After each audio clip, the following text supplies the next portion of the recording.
You've heard of Hitler, you've heard of Stalin, but the deadliest dictator in history was a soft-spoken schoolteacher from Cambodia named Pol Pot. Under his rule, nearly 3 million people were killed, a full third of his country's population in just 4 years. And it gets even darker. If you wore glasses, you were executed. If you were educated, executed. If you didn't work in the rice fields, you guessed it, executed. This isn't the name you were expecting. But by the end of this video, you'll understand why Pol Pot is the deadliest dictator the world has ever seen. Welcome to Peak Visibility. Today, we're breaking down how one man, a former Cambodian leader, was responsible for the deaths of nearly 1 in every 3 people in his country.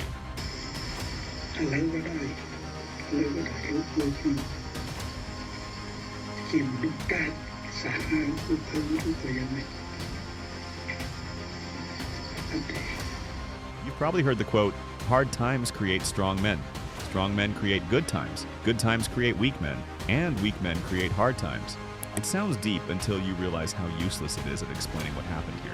Because this so-called strong man, a wealthy, well-educated Cambodian politician, revolutionary and future dictator, didn't bring good times. He brought some of the darkest the world has ever seen. Over 3 million dead. And if you don't believe the numbers, go to Cambodia today. Walk into the Chungek Genocidal Center. You'll find 5,000 human skulls looking you dead in the face, all thanks to Pol Pot. You see, this isn't some rags to riches story because the boy who would become one of the world's deadliest dictators was never a peasant. He was the 8th of 9 children, and according to his older brother, Sar was a polite, quiet kid who never caused trouble. But don't let that fool you. His family had money. A lot more than most, as they owned over 20 acres of rice land. The children worked the rice fields, but Sar's father had bigger plans for his son. At just 6 years old, Sar and his older brother were sent to the capital, Phnom Penh, to live with their cousin, who just so happened to work for the king. From rich to richer, Sar was now part of Cambodia's elite class. In the capital, he began studying French history, the kind filled with guillotines, revolutions, and blood in the streets. The 1789 French Revolution and the Reign of Terror, that became his foundation. And it didn't stop there. He became obsessed with Joseph Stalin, the brutality, the power, the ideology. He studied it all until Stalin wasn't just a figure, he became a role model. Будьте же достойны, прекратитесь. Вы ведете войну освободительную, справедливую. This was the birth of Sar's villain arc. Back home, Cambodia had become a monarchy, but in name only. The king was just a symbol. Real power still belonged to the French colonial government. At the same time, just next door in Vietnam, the French were fighting to hold on to their empire. But the communists, led by Ho Chi Minh, were fighting harder. And if you're curious how Vietnam pulled that off, check out my last video. But let's stay locked in because this video is about to get real crazy. At the age of 20, Sar visited the Cambodian ancient temples of Angkor Wat, towering reminders of the largest religious monument in the world. And if there was ever a moment you could point to as the beginning of his dark transformation, this was it.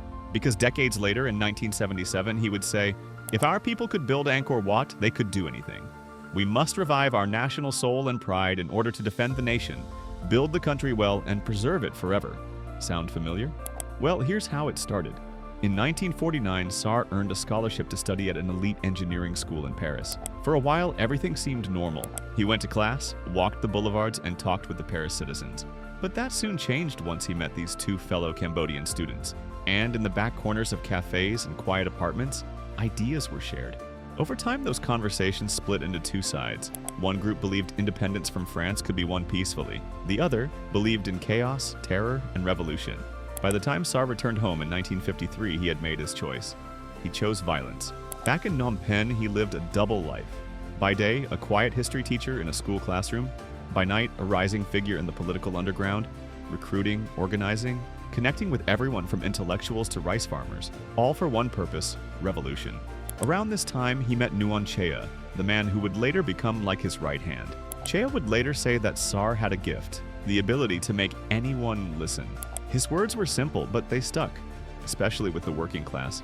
Maybe that came from teaching history to children. Maybe it was something darker. 10 years later, in 1975, they launched their final assault, marching straight into the capital. In just 5 days, the government collapsed, and the dictatorship began. April 17th, 1975. Day 0 for a new Cambodia.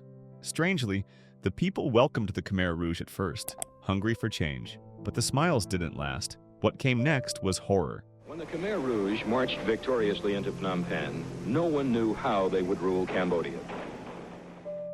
Pol Pot ordered his men to use cutting-edge violence to rebuild society from the ground up. Under his vision, everyone would become a peasant. He believed rice farmers were the only pure Cambodians, and that the entire nation had to be built on their backs. Intellectuals, professionals, anyone with an education, with money, with ambition, was seen as a threat. If you were good at math, executed. If you ran a successful business, executed. If you told him his haircut looked like a caterpillar, you'd be right, but you'd be executed.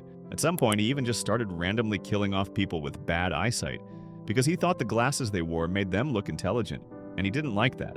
So under his rule, you'd have to be dumb, a loser sheep with good eyesight, or you'd get executed. He even banned sports and all forms of entertainment, converting soccer fields and basketball courts into rice fields. If you didn't want to work the fields, executed. Pol Pot had achieved his twisted dream of revolution, but just across the border, something that would threaten to bring his reign of terror to an end. On Cambodia's eastern border, a dispute with Vietnam was threatening to bring these two countries to war. And in true Pol Pot fashion, his response wasn't strategy, it was suspicion. He suspected his own men of colluding with the Vietnamese, and then executed. Over 100,000 soldiers and their families wiped out, just like that. But as a result, Pol made a critical mistake. By killing off his own eastern forces, he left the border wide open. And on Christmas Day, 1978, Vietnam attacked. 13 days. That's all it took. After nearly 4 years of terror, Pol Pot's regime was over. But his story didn't end in gunfire or a courtroom. On the night of April 17, 1998, Pot learned that he was about to be handed over to an international tribunal for crimes against humanity. That night, he died in his bed. Some say it was suicide.